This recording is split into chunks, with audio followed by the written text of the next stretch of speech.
Assalamualaikum warahmatullahi wabarakatuh. Perkenalkan, nama saya Zainal Setiawan, kelas 11 TKR 3, nomor absen 27, akan menjelaskan tentang ban dan pelek. Yang pertama, ban. Kendaraan berjalan di atas ban terdiri udara bertekanan. Ban adalah bagian kendaraan yang bersentuhan langsung dengan permukaan jalan. Ban ini berputar pada permukaan jalan dan tenaga mesin ditransfer melalui ban. Ban juga berfungsi sebagai peredam untuk memperlambat kejutan dari permukaan jalan dan menambah kenyamanan berkendara. Fungsi ban menopang seluruh berat kendaraan. Ban tersentuh langsung dengan permukaan jalan dan memindahkan gerakan dan daya pengereman ke jalan. Dengan demikian mengontrol gerak awal, kecepatan tinggi atau rendah, pengereman dan belokan, menyerap kejutan yang diterima dari permukaan jalan yang tidak rata. Konstruksi ban. Gambar di bawah ini menunjukkan konstruksi dasar dari ban. Sebelah kanan, light breaker, inliner, reinforcing rubber, charges, remains, bedwires, shaver, dan sebelah kiri, breaker, intertube, solder, sidewell, bead. Tipe ban bias dan ban radial. Menurut konstruksi dibedakan menurut chargesnya dan pendapat digolongkan menjadi ban bias splitter dan radial splitter. Ban bias. Charge untuk ban bias splitter ini disusun dari lapisan benang yang membentuk sudut 30 derajat sampai 40 derajat terdapat garis tangan ban. Susunan seperti ini untuk menopang beban pada arah memanjang dan arah melintang. Akan tetapi pada saat menerima beban vertikal, lapisan benang cenderung mengeliat seperti diperlihatkan pada gambar di bawah ini. Sebaliknya, pada ban radial benang tidak mengeliat dan bisa menghasilkan jalannya kendaraan lebih lembut, tetapi kemampuan membelok dan ketahanan asusnya kurang bila dibandingkan dengan ban radial. Ban radial.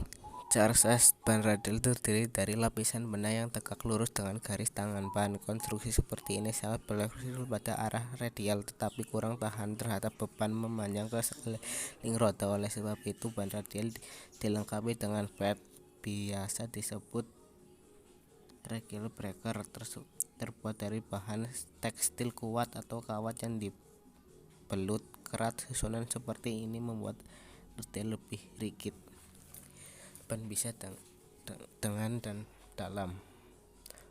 Ban biasa di dalamnya terdapat ban dalam untuk menampung udara yang dipompakan ke dalam. Ban katup atau ventil air lever yang menonjol keluar melalui lubang pada pelek menjadi satu dengan ban dalam. Ban biasa ini akan segera menjadi kempes bila tertusuk benda tajam. Sidewell pada ban radial lebih fleksibel agar mudah terjadi deformasi sebagai kompensasi, maka pada ban dalam untuk ban radial dibuat lebih kuat daripada untuk ban biasa. Ban tubeless. Ban tanpa ban dalam, tidak menggunakan ban dalam. Tekanan udara hanya ditahan oleh lapisan dalam ban, yaitu lapisan karet yang kedap udara. Karena ban tubeless tidak menggunakan ban dalam, maka ventil air valve langsung dipasang pada pelek. Ban cadangan sementara. Ban tipe T.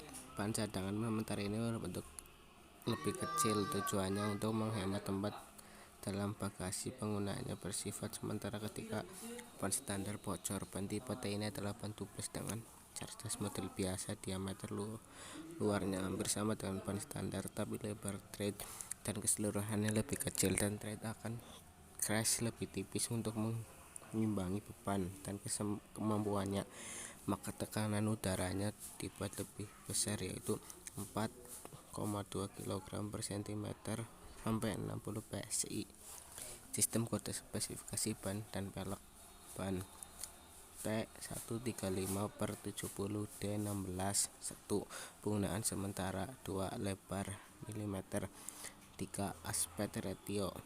Ban biasa diagonal 5. Diameter pelek CNC. Pelek roda wheel rim 4 T kali 16, lebar 1, lebar pelek 2, bentuk frame pelek 3, diameter pelek.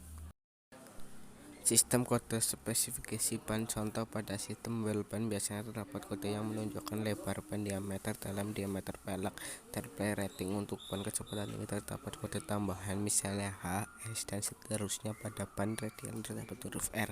Di antaranya ada pula yang mencantumkan resistance ratio. Ban biasa 6,45 S 1440 R. Ban radial 195/70 HR 14. Sistem kode ban ISO Internal Transmission Organization 195/70 R16 8514.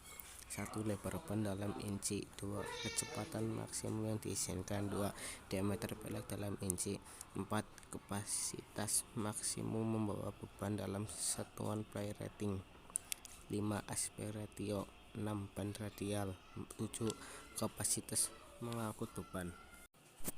Perawatan ban. Uraian ban adalah bagian kendaraan yang bersanggungan langsung dengan permukaan jalan, karena itu harus ditangani dan dirawat dengan benar agar dapat diperoleh pengendaraan aman, nyaman, dan ekonomis. Tekanan udara ban. Tekanan udara pada ban adalah faktor penting bagi kemampuan dan keselamatan kendaraan. Meskipun ban dibuat dari bahan yang rapat, udara masih bocor walaupun sedikit. Tekanan udara ban yang berlebihan. Tekanan udara yang berlebihan dari yang ditentukan pada mengakibatkan problema berikut. A. Bidang gesek teles menjadi berkurang, menurunkan kemampuan pengereman dan stabilisasi kendaraan. B. Kenyamanan berkendaraan berkurang. C. Bagian tengah tren aus lebih cepat. D. Lapisan benang dan terlalu tegang dan mudah rusak karena adanya tumbuhan dari luar. E. Lapisan karet tren mudah terkelupas karena panas gesekan yang terkonsumsi di bagian tengah tren. Tipe pelek roda. Pelek roda dapat dibedakan menurut metode pembuatan bahan. Ada 2 tipe yang umumnya digunakan sekarang, yaitu baja pres dan campuran besi tuang slag alloy. Pelek baja pres. Pelek tipe Brazilian Edge wheel ini terdiri dari rim yang dibilas ke disc. Disc dibuat dari lembaran baja yang diperas.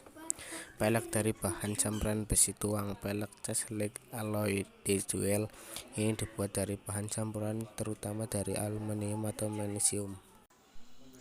Sistem kode spesifikasi pelek. Ukuran pelek tercipta pada permukaan pelek itu sendiri, biasanya diliputi lebar, bentuk, dan diameter pelek 41/2 sampai J kali 13 5.50 F X 15 STC. 1, lebar pelek. 2, bentuk flash pelek. 3, diameter pelek. 4, tipe rem. Sekian dan terima kasih. Wassalamualaikum warahmatullahi wabarakatuh.